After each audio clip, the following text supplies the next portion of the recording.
All right, good morning. We are on the record in case number D20617-313C, Simpson versus Maxwell. This is the time and date set for an evidentiary hearing. Mr. Harris, are you prepared to move forward? Yes, Your Honor. Mr. Grimes, are you prepared to move forward? Yes, Your Honor. All right, may I please have appearances, Mr. Harris? Good morning, Your Honor. Kurt Harris, partner 5354 on behalf of Gregory Simpson, Jr. I'm appearing with my client here today in non-bundle capacity, Your Honor. Welcome. Good morning, Your Honor. Melvin Grimes, partner of 12972, Kristen Maxwell. She is present to my left. Welcome. All right, you may proceed. Your Honor, at this time, we would call Cammie Reeves. Thank you. I got Chip her. can get her.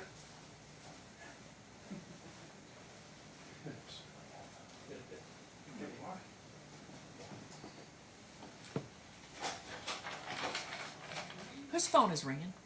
Yours. Mine isn't. Chips. It's got to be Chip's. Probably chips. I hear the vibration of the phone, so it's like.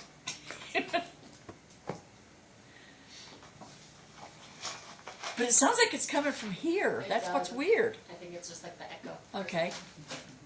Yeah, I feel the vibration on this side.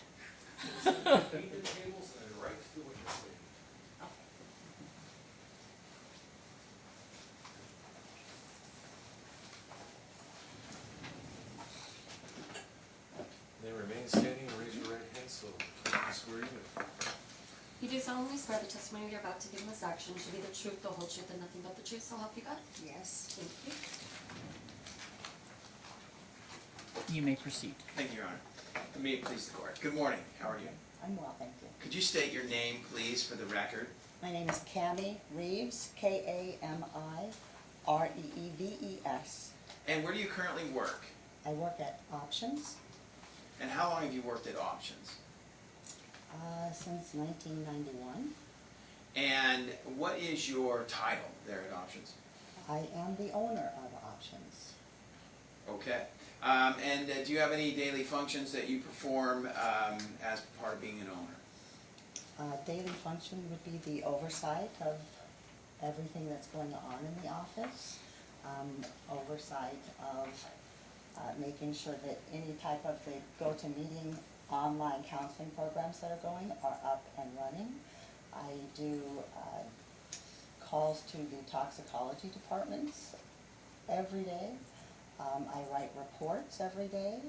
We do go down to the jail and pick people up because it's their bail condition to be monitored for drugs or alcohol. And often I find myself at court, sitting in DUI court or SOP, which is a serious offender program. So I'm busy. Okay. Do you have any employees? I do. How many? I have employees and I also have independent contractors. Do you want the total of both or just employees? Just all independent contractors. I guess people that report to you, direct reports.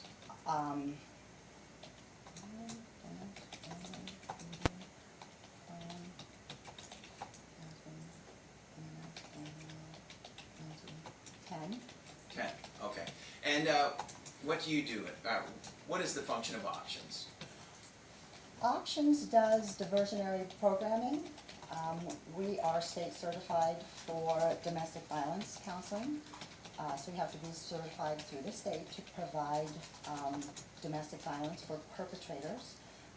It's in state law that they have to attend a state certified program for a minimum of 6 months on the first offense. So we are a state certified domestic violence program. In the state certified domestic violence program, one of the other caveats is being able to recognize if there's a substance abuse issue, knowing that we have to address that substance abuse issue so that we can get that under control, so that we can get the violence under control as well. We also provide anger management. I do assessments that are the drug and alcohol assessments, DUI assessments, anger and violence assessments. And we do random UAs for court-ordered clients, as well as patch monitoring for court-ordered clients. And in this particular case, What was your scope, I guess, of assignment? In this particular case, it would be just like any other case that was referred for monitoring. The individual is referred, they come to the office and go through an intake process. In that intake process, they'll have a baseline urinalysis that is given, so we know where we're starting from. They'll have their first patch placed on. They will go through all that intake paperwork that explains the program rules and guidelines. And then we just continue to monitor that person. The patch goes on, and they're to return the patch every 7 days or sooner, if needed, to continue to monitor their sobriety. In this particular case, I believe she was also referred to have random urinalysis throughout the time that she was processed with that. So on a random urinalysis, she would have understood that there would be a call, and she'd have 2.5 hours to report to the office to provide that sample. Okay. And the she in this case, that would be? Ms. Maxwell? Okay, and are you familiar with Ms. Maxwell? I am. Okay. And do you know her, I guess? How long have you known or been familiar with her? It's been some time now. I think she first began the program back in 2021. I didn't look back to the very beginning because there was a few referrals in this process, and I think I'm here on the last referral that kind of grew into this program, which Okay. is now So the referral in this case, where did it come from? Do you know? this department. Okay. And so it was referred by court order. And so just going over a little bit, well, you said there's like an intake paperwork that's filled out by a referee. Is that correct? That'd be correct. Do you call them clients or? I call them clients. Okay. And are there any waivers or any acknowledgments that the clients sign at that time? They'll fill out a consent decree for, a consent of release of information. They sign that so that I can release information back to this court, and they put typically their attorney, their counsel on that. If sometimes there's people that will put the other party on it or a parent on it. That's up to the client who they put on it outside of the court. Okay. And then when they first come in, I guess you indicated that there's generally a urinalysis test that is done first time? Correct. And Baseline. we call that a A UA? baseline urinalysis. Okay. A UA. UA yes. is the first thing. Yes. And so the baseline is done, is that done in every case?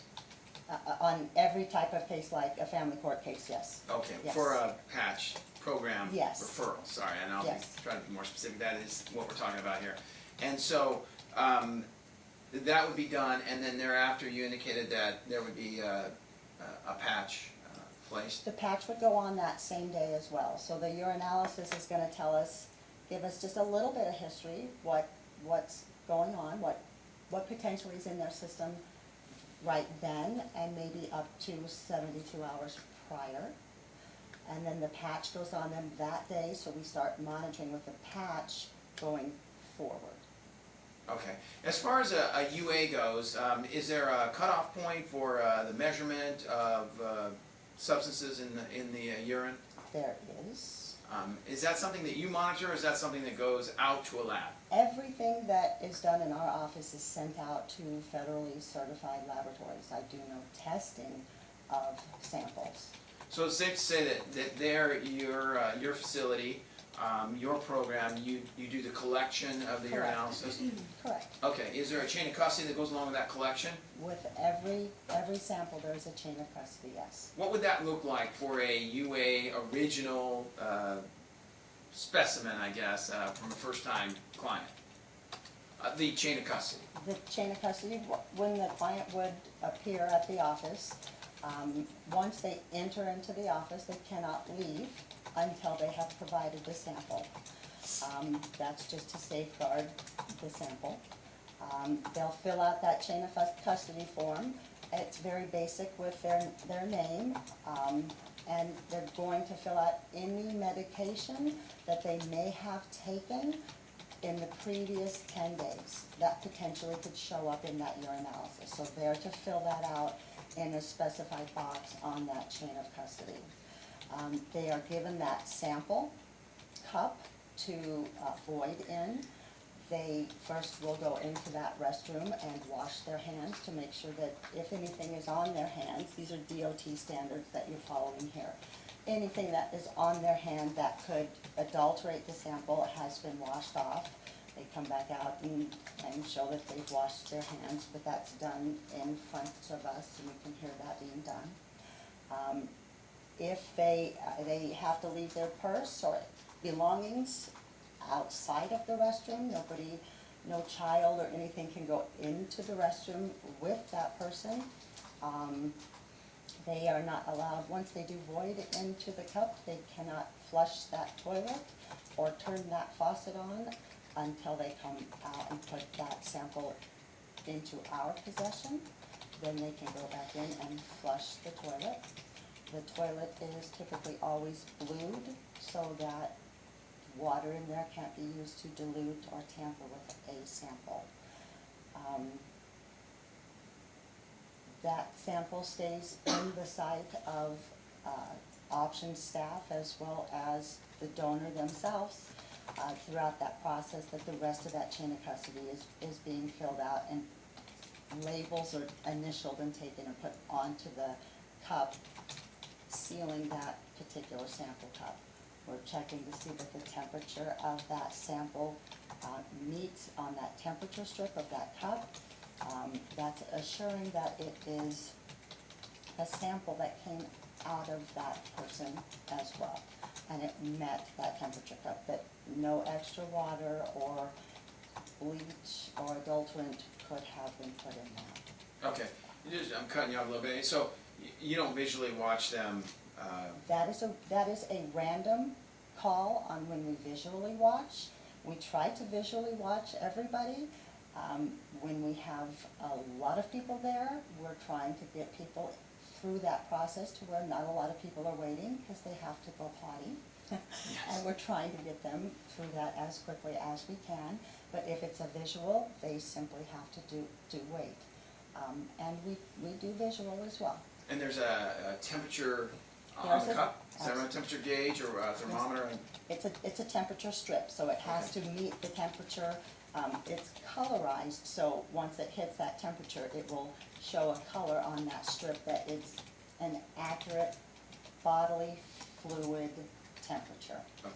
So as to avoid somebody bringing urine in from outside. Correct, And which has been done. and you is there on the chain of custody form? Is there a place where you would write down the temperature, or just that it would be just? Yeah, Go ahead. that it meets the temperature, yes. Okay. Just make sure that it meets it and, Yeah. and it's within the guidelines. Yes. And the guidelines are 98 degrees or something like that, or?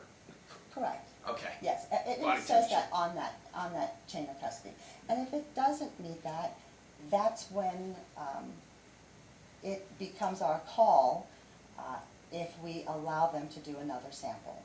We are not required for DOT standards. If it doesn't meet the temperature strip, then it's already been a tamper, because anybody that's going to urinate, your pee is going to be body temperature. Let me ask you something. Yes, ma'am. This is not my curiosity's piqued. What if someone's running 103 temperature? It's not going to affect their urine temperature. Okay, all right. It does now, not. I'm just like, if you're running a temperature, how does it not increase? Because your body is 103 degrees, not 98 degrees. Yeah. So how does it not increase? Your urine is going to be you're not going to urinate boiling urine, because that would kill a person. I mean, your urine coming out of your body is still going to be your body temperature of a fluid coming out of your body. That's not going to alter the urine coming out. I've never seen a person I presents. mean, usually if someone who's running 103 temperature, they're not gonna make it in to test anyway, cause they're not, I was gonna they're say, I ill. haven't seen somebody present coming in But on their I'm, but I'm deathbed. really, I'm curious about that one now. Okay, all right, Okay. thank you so You're much. So welcome. And you said that there's a lid that's placed on it and a sticker or label over the top. Correct, And is that signed by the donor or the Correct. client? yes. Okay. And they're there and watching this the whole time, correct? Any client? Yes, sir, And is that required? that is required. You want them in the room, you want them watching that. Of Are course. safeguards taken to ensure no contamination or cross-contamination there in the environment? Once the urine has been collected and all the I's dotted and T's crossed on our end and it's sent to the laboratory, it goes through validity testing. And they're testing at the laboratory for it to be actually human urine, that it's not synthetic urine. They're testing the pH level, they're testing the creatinine level, and they're testing the nitrate level. So those are validity testings to test to see it's the actual urine and that it's not dilute or synthetic. Do you always use the same lab? I do. What lab do you use? Cordant Cordant. Health Solutions. So when you said that Cordant will then perform a test to ensure that it is, I guess, a clean specimen, or it's not been tampered, or it hasn't been cross-contaminated, is that right? Correct. So they'll verify what you do there essentially at that lab at Cordant Correct. to ensure cleanliness or It's- Lack of irregularities. tamper. Irregularities. Okay. Yeah. Human urine is going to be within a certain pH level.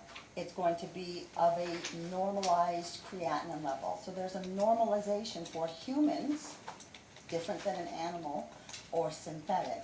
So they can detect if it's something that is invalid because it doesn't match up with what human urine would be. And they're looking for those types of things and adulterants that might have been put into that sample. And then that cup, would that be placed into a bag or some other, Correct. okay, 2 bags. 2 bags, and sealed? Yes, sealed. Labels? Sealed with the label on top of the cup and sealed with another label onto that bag. And that chain of custody goes in there as well. And everything has to be in proper order when it's received at the laboratory, or they will not test that. And that chain of custody would be a form that would be filled out by, I don't want to say your technician, that's my word, The but chain your, of custody form is filled out by the donor themselves, along with the person that is overseeing that urine sample being taken. all that would get bagged up and then shipped to the lab? Correct. Okay. Or is it dropped off, is it driven, is it It's picked mailed? up. Picked up, It- okay. It's picked up, but it goes out, it goes out mail-wise. It's picked up and it's sent directly to the federally certified laboratory for testing. Thank you. Now, with the patch, what happens with the patch? It's very similar to what I just went through. Every patch has a chain of custody form that we'll pull out and start with. So every patch has a new chain of custody form. That chain of custody form is your control form of that sample. That chain of custody form will have a unique chain of custody number on it. We will take a patch and seal that patch, and every patch has a unique identifier on it as well. That unique identifier of the patch goes onto that chain of custody. The donor will look at the chain of custody and look at that number that's been written on that chain of custody and assure that the patch that's going to be placed on them is that number that is on that chain of custody form. Okay. Every patch has its very own number, That is- exclusive and unique. That is correct. Every client verifies that number before that patch is placed on them. They initial that, yes. Okay. And then? Going forward, the person putting the patches on is gloved, new pair of gloves. They have new tweezers. They will, if it's the very first patch that's going on, their arm will be cleansed in an area twice the size of where the patch will go. That is cleansing it to make sure that any dead skin, body oils, lotions, perfumes, tanning, anything is stripped and off, and it's rubbed rather hard. And so the arm kind of has a little bit of a red to it because you've been pushing on it to cleanse it to make sure that it's very, very clean. You have to wait for that arm to clean, to dry, so it's not moist under there, and that's so that you get a very, a perfect seal of that patch when it goes on. Just curious, the cleansing of that arm, if I had residual, I guess, sweat or drugs or something I admitted from my body, would that be beneficial to me, the person being tested, that you cleaned my arm strenuously prior to the placement of the patch? It is. Okay. What you're really trying to get is a very clean surface Okay. for that to apply and for that adhesive to take hold. When that Tegaderm adhesive goes onto the arm, it sinks into the second and third layers of your skin cells and has a very deep seal onto the arm, to where on the edge of the patch or the edge of the overlay, you can't feel the edge to the skin. If you rub your arm across it, it feels like there's nothing there because it is made, medically made by 3M to go into the second and third layers of those skin cells. So it's completely flat on the arm and completely opaque. You can see that there is opaque on the arm and a 1x2 inch cotton pad in the very center that has those unique identifiers on that. That clearness of that Tegaderm is a factor in us determining when they return if that patch has been tampered with in any way. Because when you pull the edges of that Tegaderm up off of the arm, it's pulling up with it the second and third layers of your skin cells. If they're tugging on it and messing with it and tampering with it outside of our office and pulling it up, it will not go and stick back down. It's like when you're trying to pull a piece of Scotch tape out and you're trying to wrap that piece, that wrapping paper, and your finger gets on it, you can clearly see your fingerprint on that piece of tape. This is that on steroids. So it's completely clear, and it should be completely clear for the most part when they return to our office. If that patch, Tegaderm, has been pulled back to cause that center pad to be exposed to outside elements, that is an open, untestable patch. For the reason being, it now is externally contaminated. Could be.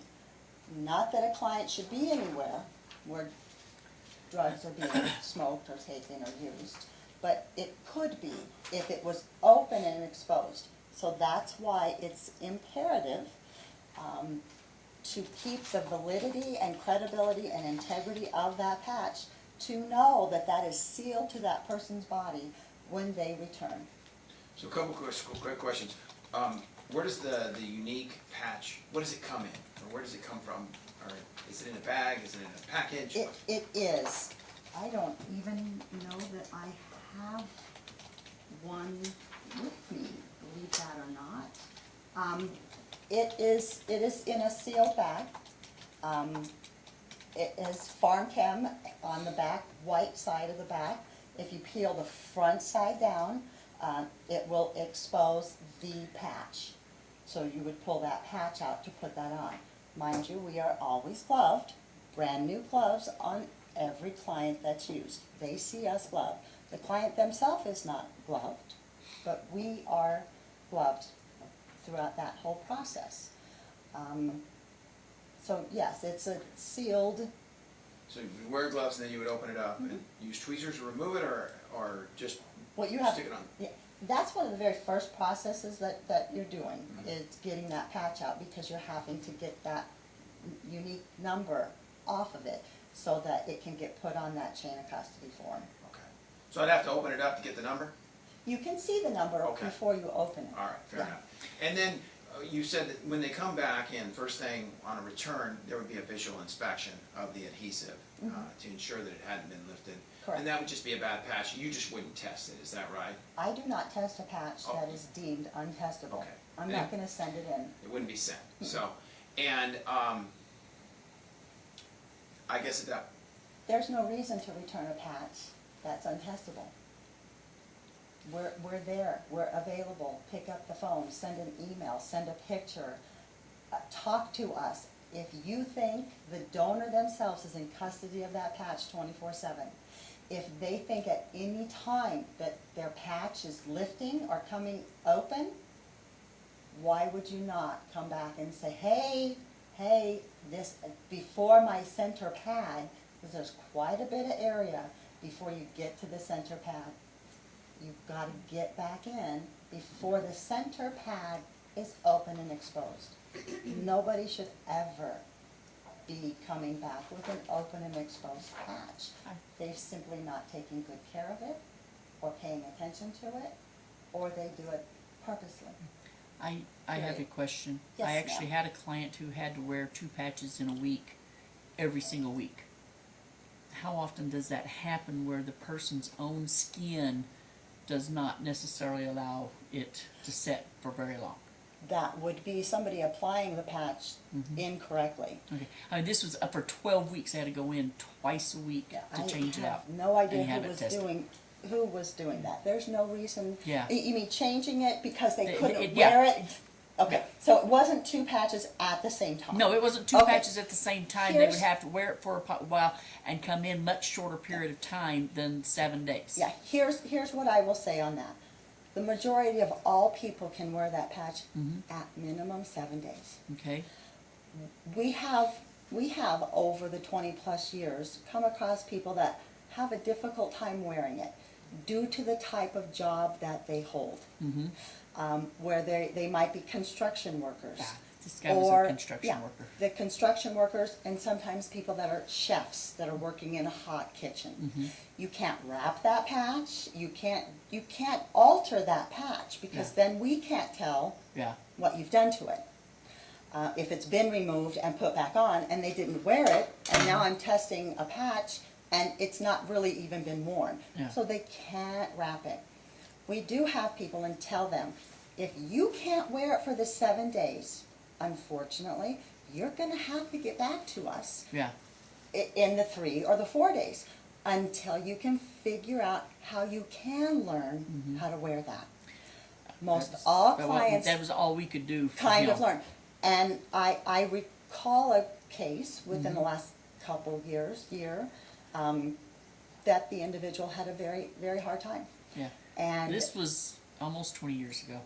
you know, they had a hard time. Local here, this was one of my clients, and unfortunately, he understood Yeah. that Okay. that was what was speaking on his sobriety, and I implored him, if your patch is negative,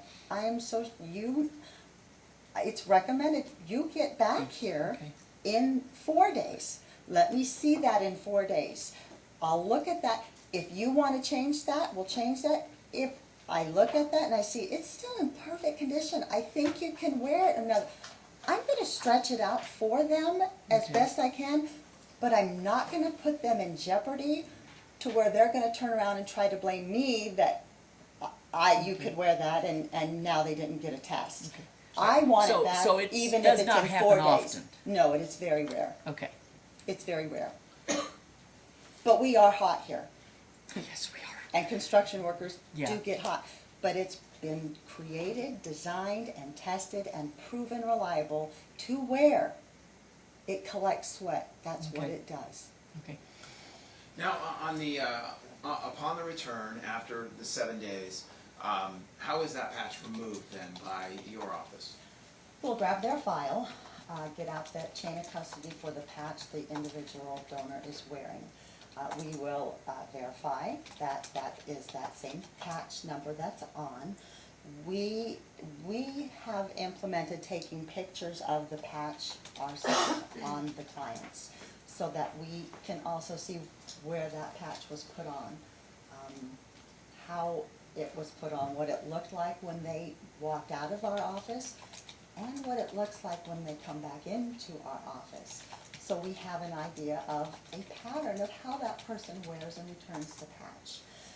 We're also checking, because sometimes people will remove that patch, and when they put it back on, they put it back on in a different direction. So instead of going like this, they might have put it back on like that.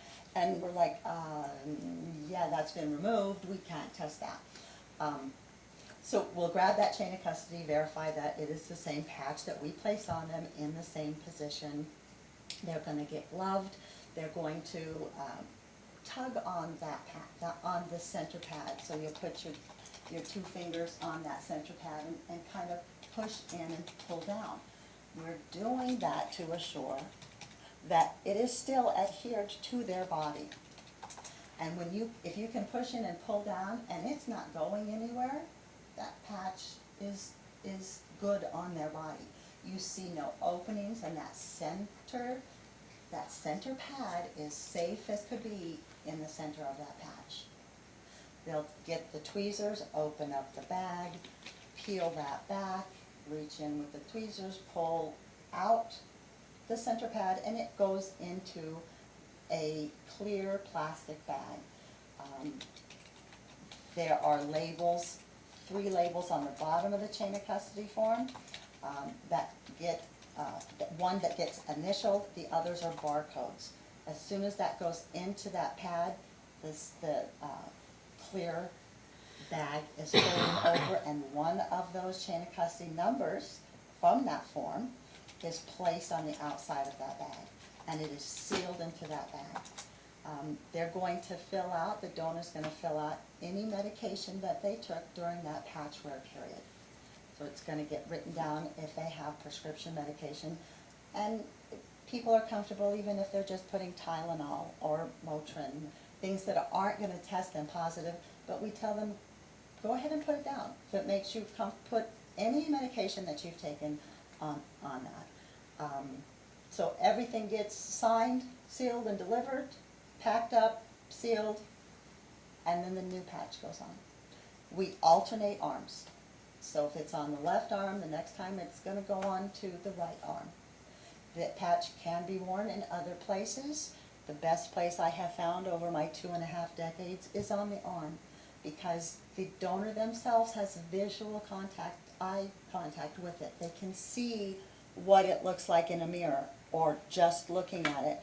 On the back, it's hard, much harder to keep an eye on it because we don't have eyes in the back of our heads.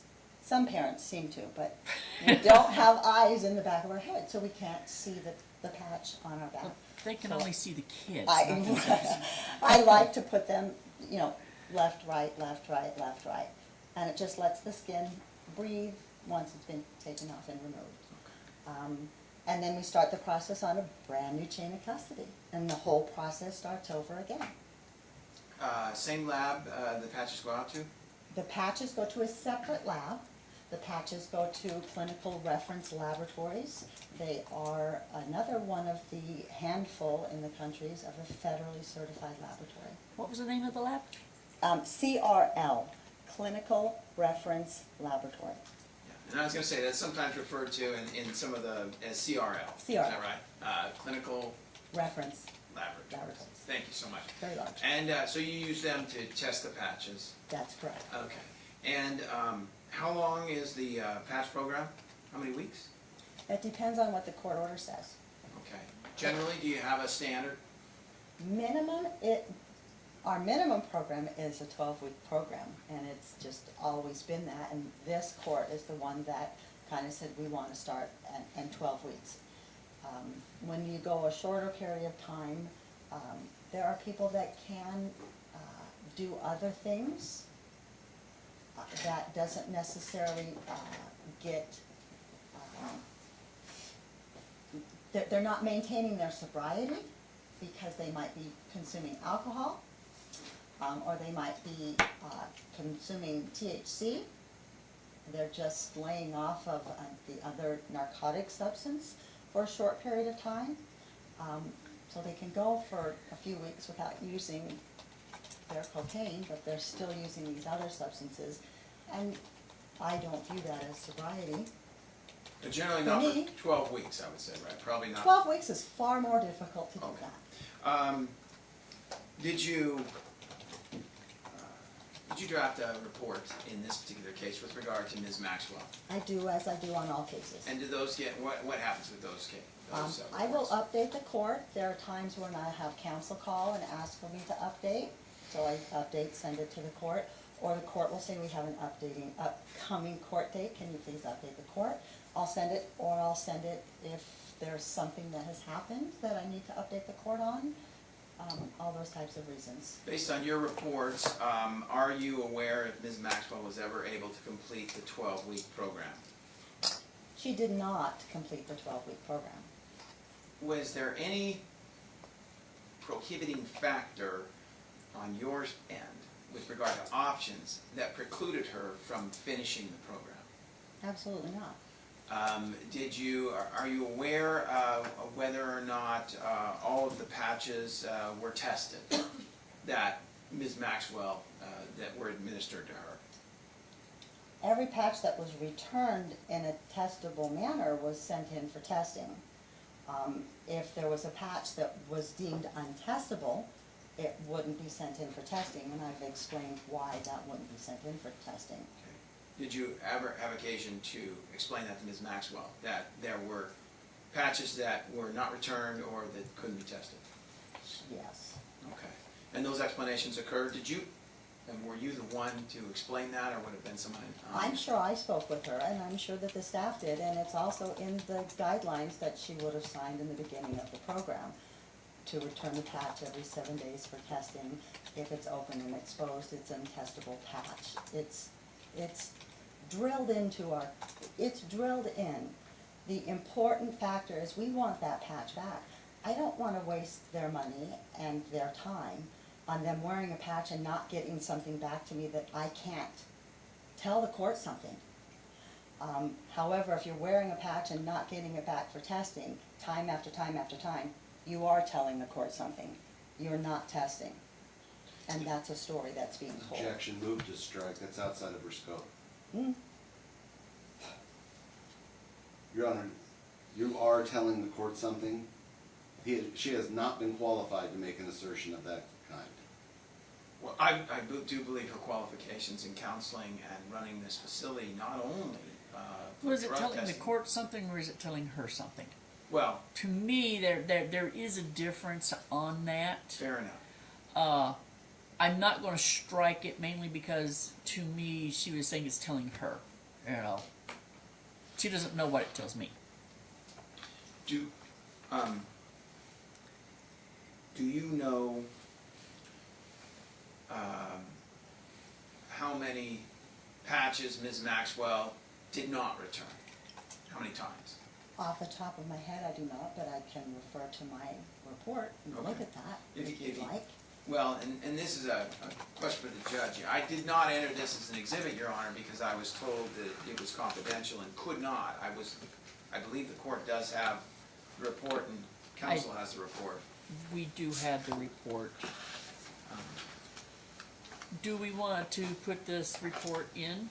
What argument do you have? Your Honor, it cannot be admitted through this witness pursuant to NRS 50.5320. That requires a chemist.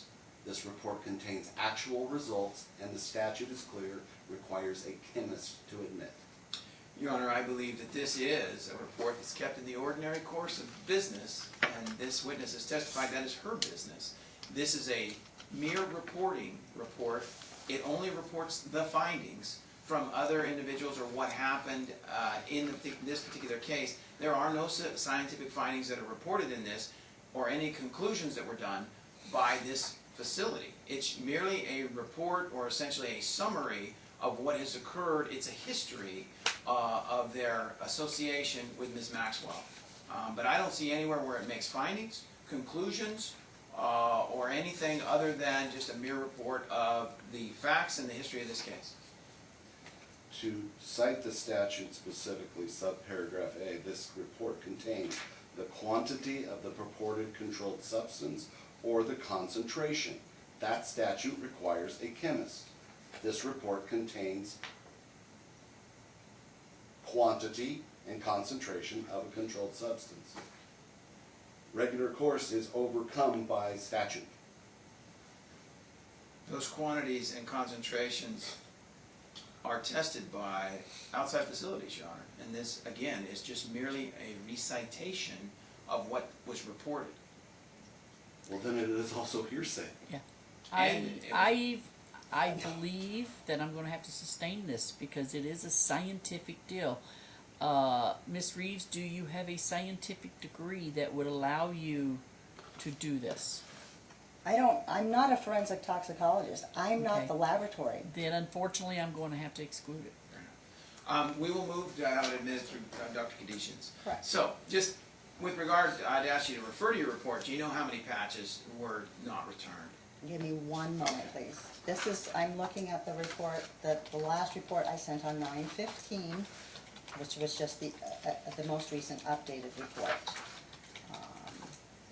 And that would have been sent to the court, is that Correct, on Your Honor, the 9/15. most current one I received was 7/7. If there's a newer one, There is one for 9/15. Maybe not print it out. Yeah, print it out because mine's got one little mark on it besides the highlight, and it I just did says the not. final before trial. I Oh, feel is that- better. He didn't get it either. Okay, then we print out So have. I'll ask you to get the same one I have. Yeah, right? we'll get you the next one. Should have been. Let me ask y'all something, and it's not necessarily something that y'all may want. Marge, with all the different testings, the ATIs, options, and what she's done on her own, we've made a chart on it, that, on one area. Would y'all like to have a copy of this? If both of you don't want, I won't do it. You want one? Okay, we need a copy of this, please. Okay. And, okay. It just puts it all in one place. Makes it easy. And we can get that report printed out, Your Honor. I only have a few more questions for Ms. Reeves. And I guess, do you know how many patches were actually returned? Not returned, or, Okay, sorry. I'll- How many okay. were tested? give me one Sorry. second. I I'll get start my- over. Get myself. 1 second. We just need to do 1, this. 2, 3, 4, 5, 6, 7, 8, 9,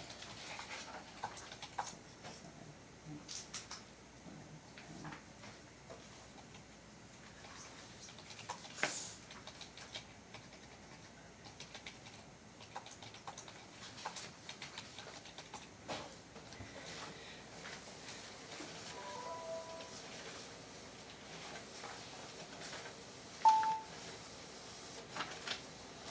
I count 16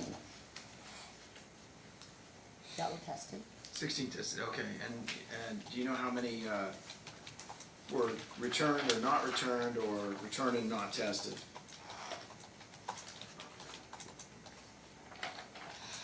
Before we actually hand it out, let me look at that.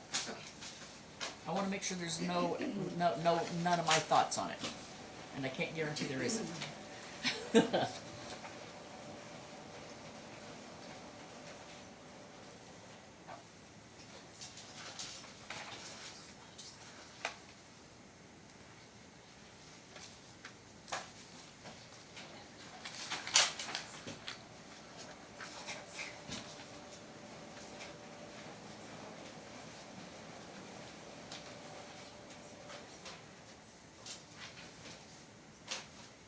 Okay.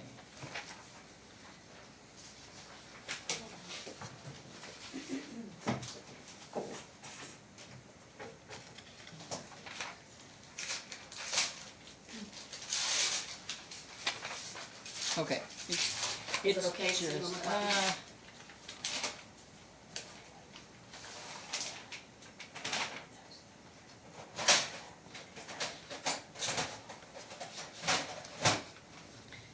Yeah, it's good. It doesn't have any of the thoughts that I may have put on there. It pretty much just explains what options, different tests. Now, this is not to be used as an exhibit. It's just something to help everybody when they're trying to pick out particular dates and stuff for the different areas.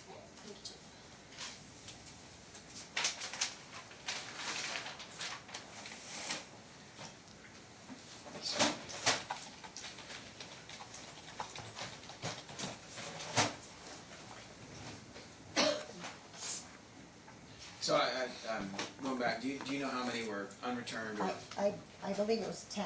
Okay. And were you ever given any excuses as to why Ms. Maxwell did not return or showed up with a patch that maybe couldn't be tested? The one that I recall was she was busy working and couldn't get back. Do you know what what work she does? I do not. Okay. To have 16 patches tested and 10 that were untestable, would that be normal and in the ordinary course of your clients throughout the course of your 30+ years experience? Most people wear and return the patch for testing. People that wear the patch and don't return it for testing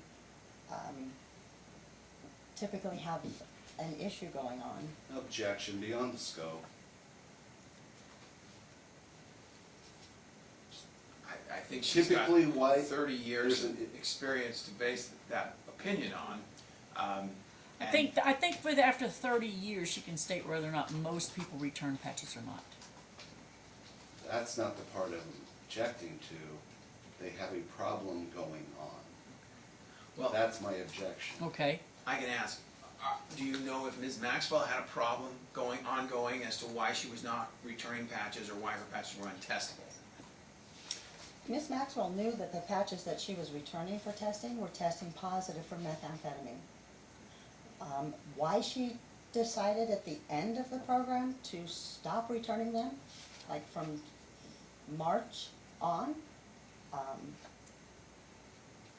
would be me drawing a conclusion that she just didn't want more positive results.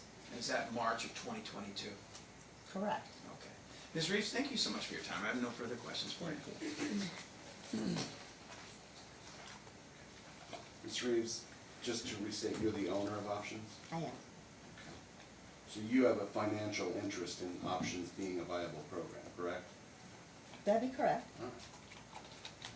What's your education like? For this, I'm trained and certified as a patch. Well, let's back up. Do you have a high school, college, junior college? What's your level of education? I have a high school degree, and then all of the certifications that are required to do the programming that I'm doing. Okay. So the certification that's required, let's specifically talk about the patch. That training is provided by PharmChem, correct? That particular training on application and removal and recognizing the integrity of the patch is performed by PharmChem. Okay. So you've had no, specifically to the patch, you've had no training outside of what PharmChem tells you to do, correct? PharmChem is the owner of the patch, so they're the expert on the patch. Okay. So you stated that you press into the arm with the cleaning pad to make sure that arm is clean, and I believe I wrote it down here, to all 3 layers of skin, or to the 3rd level of skin. The tegaderm goes down into the 2nd and 3rd layers of the skin. We're cleansing the surface of the arm so that there is a clean surface to have the application of that patch to go on so that it will stay on. If the patch is dirty and oily, that patch will not adhere to the best of its ability. Okay. Your training from PharmChem did not tell you to clean the arm and allow it to dry twice? I'm sorry?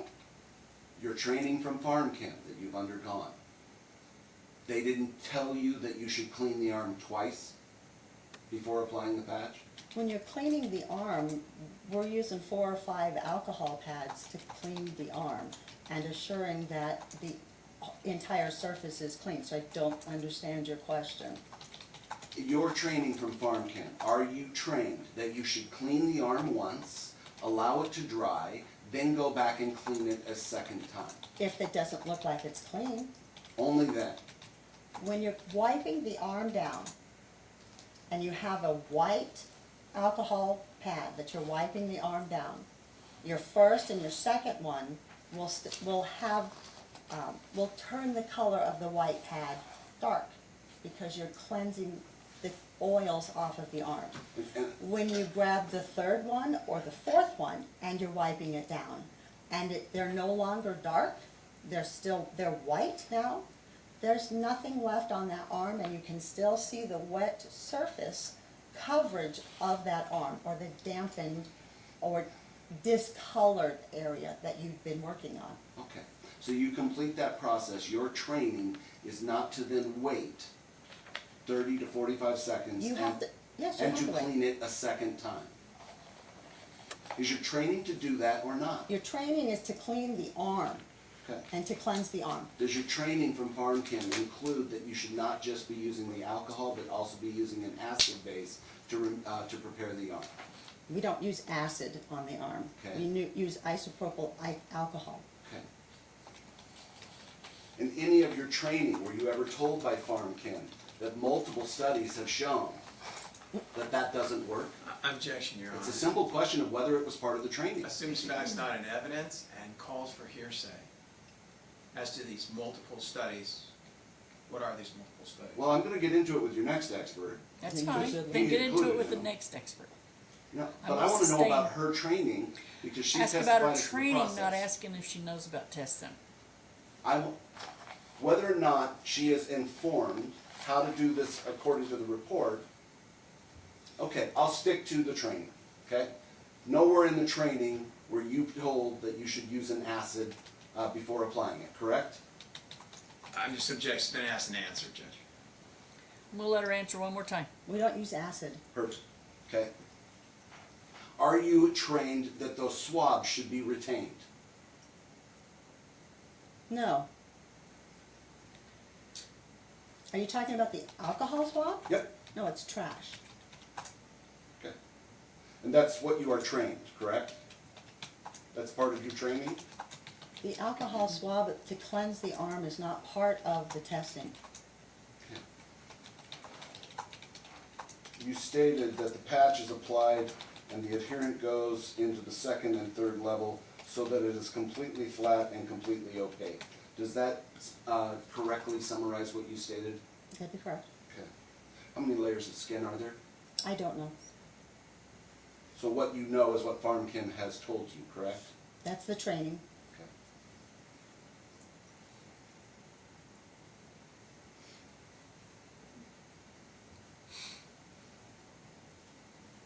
I have nothing else for this witness. Thank you. I have no additional questions, Your Honor. Thank you so much.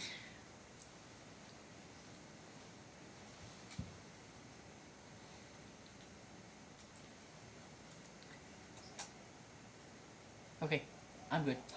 I just wanted to make sure that I've got my notes. Okay. Thank you, Your Honor. Thank you.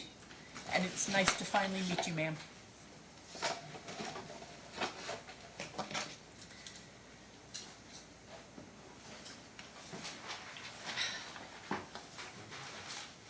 Thank you very much.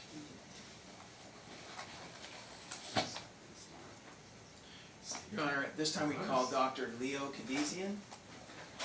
Okay. Let me change colors again. I color code everything up here. How do you spell his? Is he, He's on, Yeah. Kadejaian. J-I-A-N. Okay. All right. Don't I need to be seeing what he's looking like? I'm the one who needs to judge his credibility. So turn a little bit more back this direction. If y'all want to see him a little bit better, you can come to the witness stand to ask questions. he can see me, I hope so. Or not, he may not. Well, the video will come over to you. All right. You should be able to Dr. hear us. Kadesian, can you hear us?